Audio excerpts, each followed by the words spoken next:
जैसा ये फाइल हुआ और इसकी फिर चर्चा हुई, सारे एसएसआर वॉरियर्स, क्यूवाई से लेके और अन्य, जैसा उस दिन मैंने फोगाट फिल्म से भी इंटरव्यू दिया, अच्छा सब तरफ ये इसकी चर्चा हुई और बाद में उनके समझ में आया, या फिर कई पॉसिबिलिटी है कि अब इसमें पॉसिबिलिटी है कि कोर्ट ऑर्डर करेगा उनका कस्टोडियल इंट्रोगेशन, या और कुछ एडवर्स ऑर्डर होंगी, और बाहर इनसे कुछ, जैसा पहले होता था कि पुलिस से मैनेज कर लेंगे, हमको थोड़ी जाने की जरूरत है, कि बाहर इनसे कुछ मैनेज नहीं हुआ, इसलिए ये पहुंच गए हाई कोर्ट में। अपने पीआईएल में इन्होंने एक इंटरवेंशन एप्लीकेशन फाइल किया है।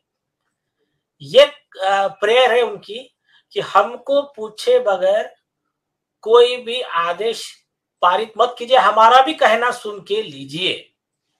तो ये उनका इंटरवेंशन एप्लीकेशन है।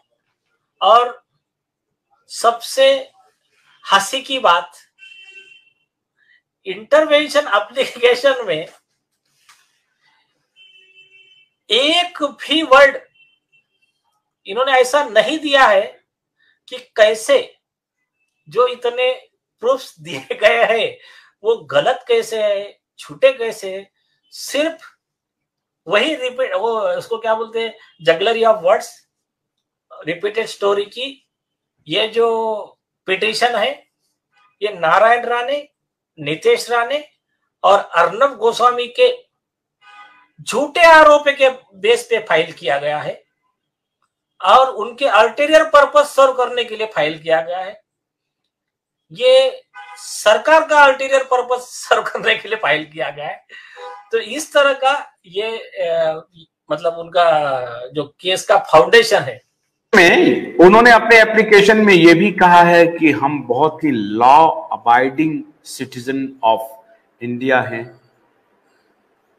तो आप जो प्रिपरेशन कर रहे हैं कि ये कितने लॉ अबाइडिंग हैं, इसके शायद जो मेरी आपसे बात हो रही थी, दर्शक भी शायद जानना चाहते हैं कि ये जो आपने कहा कि इससे बड़ी हास्यास्पद बात कुछ हो नहीं सकती है कि आदित्य ठाकरे, उनका परिवार और बल्कि ये पार्टी पूरी तरह से ये कहे कि लॉ अबाइडिंग लोग हैं। ये इनका तो हर वर्ड हास्यास्पद है, झूठा है और ओवररूल्ड है। और इसीलिए आपको मैं एक बात अभी यहाँ पर मतलब क्लियर करना चाहता हूं, जैसा कल भी बताया था हम लोगों ने कि ये जो अर्जी लगाया है, अभी वो दिशा सालियान मर्डर केस का आरोपी, वो केस अलग।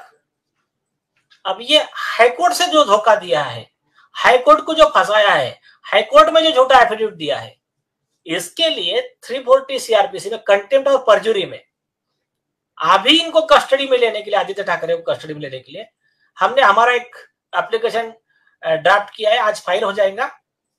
अब इसमें हाईकोर्ट को कैसे धोखा दिया है सर? हाईकोर्ट को कैसे धोखा दिया? वही बता रहा हूं।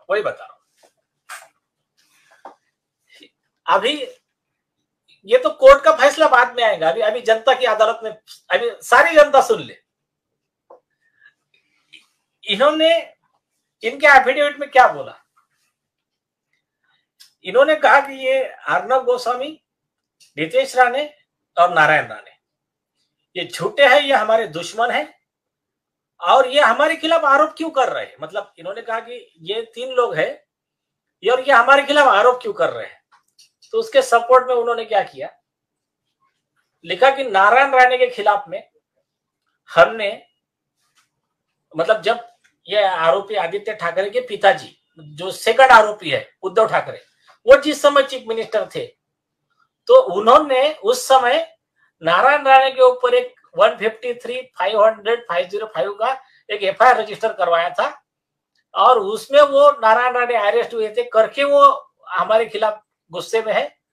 और जो अर्नब गोस्वामी है, अर्नब गोस्वामी के ऊपर हमने 306 का जो एक अबेटमेंट टू सुसाइड वाला केस था, उसमें जो हमने किया था, इसमें वो हमारे खिलाफ पर्सनल ग्रज में है, इसलिए वो लोगों ने हमारे खिलाफ झूठे आरोप किए, जो आरोप ये लोग यूज कर रहे हैं इनके पिटीशन में।